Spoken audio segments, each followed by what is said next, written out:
প্রিয় ভিউয়ার্স, আসসালামু আলাইকুম। আজকের বিষয়টি হচ্ছে সাবেক প্রধানমন্ত্রী শেখ হাসিনার একটি কল রেকর্ড ভাইরাল হয়েছে।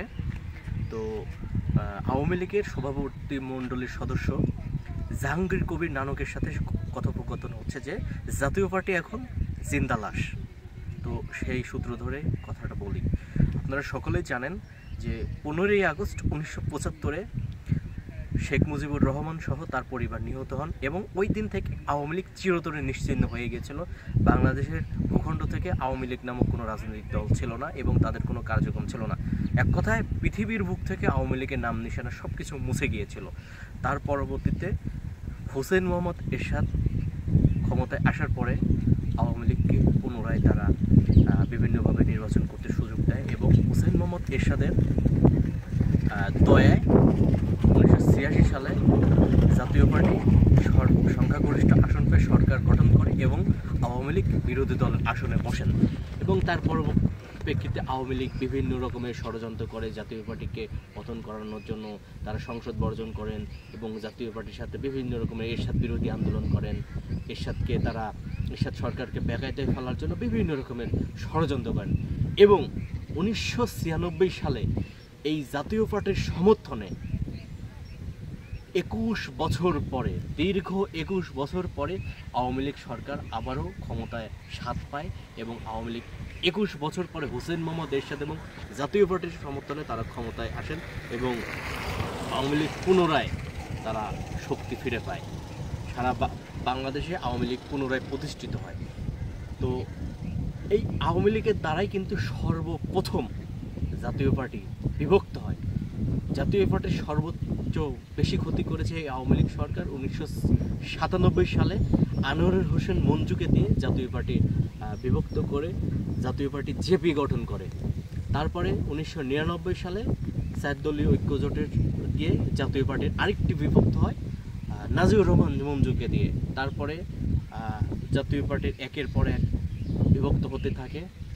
ঠিক 2006 সালে জাতীয় পার্টির সমর্থনে আওয়ামী লীগ মহাজোট গঠন করে।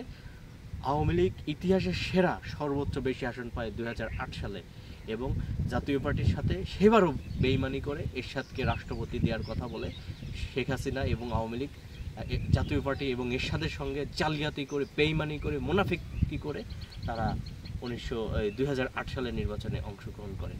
বিনিময়ে এরশাদকে রাষ্ট্রপতি দেওয়ার কথা বলে তারা রাষ্ট্রপতি দেয়নি। তারা নিজেরাই ভাগ বাটোয়ারা জবরদখল করে বিভিন্ন রকমের কর্মকাণ্ড করেছে, জাতীয় পার্টির উপর নির্যাতন করেছে। এছাড়াও 2008 সালে জাতীয় পার্টির একমাত্র মন্ত্রিত্ব পেয়েছিল জিএম কাদের, কিন্তু সেভাবে দেয়নি, তাকে ঠিকভাবে মন্ত্রিত্ব করতে দেয়নি। একবার এক এক মন্ত্রণালয়ে তাকে শিফট করেছে। তারপরে পরবর্তীতে 2014 সালে এরশাদকে সিএমএইচে আটকে রেখে জবরদখল করে এরশাদকে অসুস্থ সাজিয়ে বিভিন্ন রকমের নাটক করে জাতীয় পার্টিকে বিভক্ত করে জাতীয় পার্টির বৃহৎ অংশ এবার নির্বাচনে না গিয়ে জাতীয় পার্টিকে আটকে রেখে সিএমএইচে আটকে রেখে নির্বাচন করেছে। বিনিময়ে জাতীয় পার্টির ব্যাপক একটি ক্ষতি হয়েছে এবং পরবর্তীতে কাজী জাফর আহমেদের নেতৃত্বে জাতীয় পার্টি আবার পুনরায় বিভক্ত হয় এবং 2018 সালে আবারও জাতীয় পার্টির সঙ্গে প্রতারণা করে এরশাদকে সিএমএইচে রেখে জাতীয় পার্টিকে 70 আসন দেওয়ার কথা বলে 54, তারপরে 45টি, তারপরে 29টি আসনের নাটক সাজিয়ে সর্বশেষ জাতীয় পার্টিকে 22টি আসন দিয়ে নির্বাচনে নিয়ে যায়। জাতীয় পার্টির সঙ্গে প্রতারণা করে, জাতীয় পার্টির সাথে 2 নম্বরই করে, জাতীয় পার্টির সাথে মুনাফিকি করে তারা নির্বাচনে নিয়ে যায়। সেবারও জাতীয় পার্টির মধ্যে বিরোধ ফাটল ধরে, জাতীয় পার্টির মধ্যে গ্রুপিং দ্বিধাদ্বন্দ্ব সৃষ্টি হয়।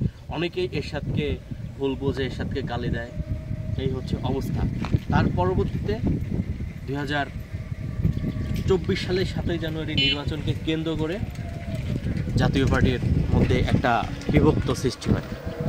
2024 সালের 7ই জানুয়ারি নির্বাচনের আগে 2023 সালে জাতীয় পার্টিকে নিয়ে নানা রকমের নাটক, কখনো রওশন এরশাদকে সমর্থন করে, কখনো জিএম কাদেরকে সমর্থন করে, কখনো দুজনকে এক করে দেওয়ার কথা বলে, বিভিন্ন রকমের গ্রুপিং সৃষ্টি করে। এক পর্যায়ে জাতীয় পার্টির বৃহৎ অংশ রওশন এরশাদকে নির্বাচনে না নিয়ে গিয়ে আওয়ামী লীগ জালিয়াতি করে, 2 নম্বরই করে তারা জাতীয় পার্টিকে জিএম কাদের অংশকে তারা কনভার্ট করে নির্বাচনে নিয়ে যায়।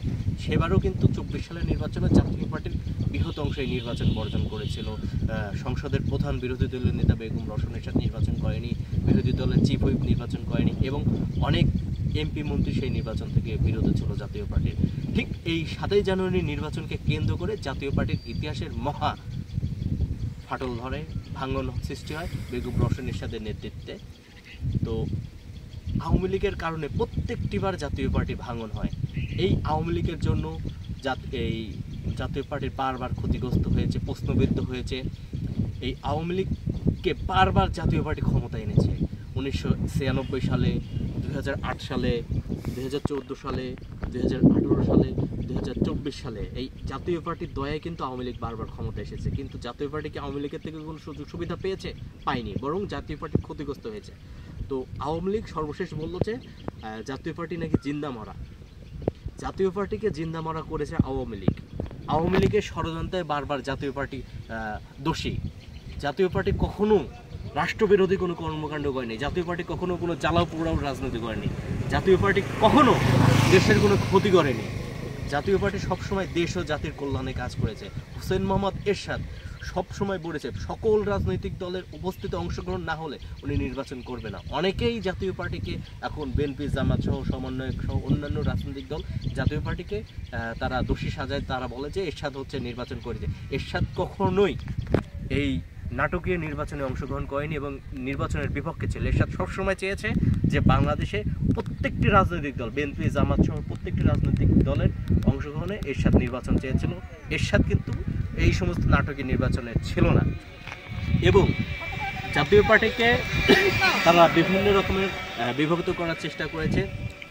এবং এই 5ই আগস্ট 2024 সালে যে আন্দোলন, এই আন্দোলনে জাতীয় পার্টি সরাসরি পরোক্ষভাবে এই আন্দোলনের সঙ্গে জড়িত ছিল এবং ছাত্রদের পক্ষে জাতীয় পার্টির অবস্থান ছিল। কারণ জাতীয় পার্টি এই শিক্ষাঙ্গনে রক্ত দেখতে চায়নি, জাতীয় পার্টি এই ছাত্রদের পক্ষে সমর্থন করেছিল এবং জাতীয় পার্টি বলেছিল যে না, হঠাৎ কোনো প্রয়োজন নেই, মেধার পক্ষে জাতীয় পার্টির সমর্থন ছিল। কিন্তু জাতীয় পার্টি এই 5ই আগস্টে এই ছাত্রদের পক্ষে সমর্থন দিয়ে, দেশ ও জনগণের পক্ষে সমর্থন দিয়ে আজকে কি হচ্ছে, ফ্যাসিবাদের দোসর, ফ্যাসিস্টের দোসর, আওয়ামী লীগের দোসর, স্বৈরাচারের দল, বিভিন্ন রকমের বিভিন্ন ব্যক্তি বিভিন্ন রকমের তোকমা দিচ্ছে।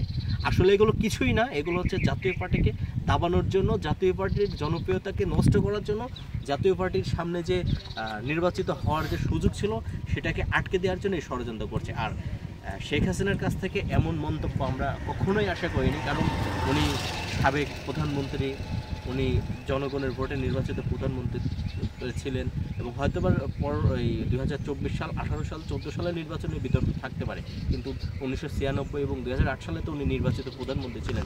ওনার মতো ব্যক্তি যেহেতু জাতীয় পার্টি ওনার সঙ্গে জোটগতভাবে নির্বাচন করেছে, জাতীয় পার্টির ক্ষতি করলে শেখ হাসিনা এবং আওয়ামী লীগ করেছে। তারা যদি জাতীয় পার্টিকে জিন্দা লাশ বলে, জিন্দা মরা বলে, তাহলে তার বলার কিছু থাকে না। শেখ হাসিনার এই মন্তব্যে তীব্র নিন্দা, প্রতিবাদ এবং ধিক্কার জানাই। আমি জাতীয় পার্টির একজন ক্ষুদ্র কর্মী হিসাবে শেখ হাসিনার এই মন্তব্যকে ধিক্কার জানাই, ধিক্কার। শেখ হাসিনার মতো ব্যক্তি থেকে এইরকম বক্তব্য আমরা আশা করি নাই।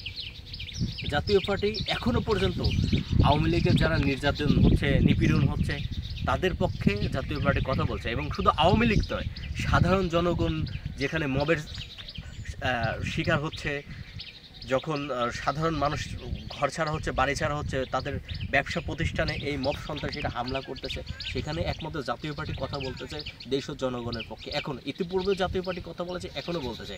তারপরে জাতীয় পার্টিকে একদল নাস্তিক, একদল সন্ত্রাসী, একদল হুইফোর, একদল রাজাকারের সন্তান, তারা জাতীয় পার্টিকে ফ্যাসিস্ট বলে। দেশের জনগণ জানে যে জাতীয় পার্টির রাজনীতিটা কী। তো ধন্যবাদ সবাই, যে যেখান থেকে ভিডিওটি দেখছেন, দয়া করে সবাই বেশি করে শেয়ার করবেন এবং আমার ফেসবুক পেজটি যারা ফলো করেননি তারা ফলো করবেন এবং ইউটিউব চ্যানেলটি সাবস্ক্রাইব করবেন। বাংলাদেশ জিন্দাবাদ, জাতীয় পার্টি জিন্দাবাদ, পল্লীবন দেশের অমর।